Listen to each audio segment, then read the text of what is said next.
les niveaux des combattants de l'UFC expliqués. Niveau 2, mauvais. Le niveau 2, c'est là qu'on arrive sur des vrais combattants de MMA, professionnellement entraînés, qui ont d'une manière ou d'une autre mérité leur chance à l'UFC, mais qui ne vont pas beaucoup plus loin qu'une ou deux victoires. Ce sont des fighters qui ont très bien marché sur le circuit régional, mais qui ne parviennent pas à faire une transition vers l'UFC. Soit le niveau technique n'est pas suffisant, soit ils n'arrivent pas à gérer la pression de combattre dans la plus grande organisation du monde. Un des exemples les plus parlants actuellement, c'est Anul Jabli. Il a obtenu sa place à l'UFC grâce au tournoi Road to UFC. Mais pour ses débuts à l'UFC, il s'est fait marcher dessus et finir au 3e round. Et lors de son combat de rattrapage, c'était encore pire, un KO en 19 secondes sur un seul coup. Il n'a pas de menton, pas une défense incroyable, et il manque surtout de la physicalité nécessaire pour avoir ne serait-ce qu'un minimum de succès à l'UFC. Les combattants de niveau 2 ont généralement un énorme trou dans leur jeu, ou tout simplement pas assez un niveau global. Greg Hardy est un très bon exemple. Il a commencé le MMA vers le milieu de sa vingtaine, après avoir quitté la NFL,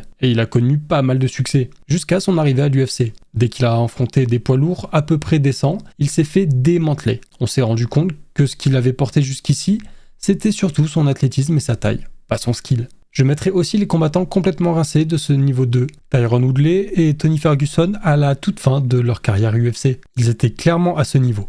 Ils n'étaient plus que l'ombre d'eux-mêmes, parfois ils arrivaient encore à avoir un petit moment de succès, mais ça ne durait jamais longtemps.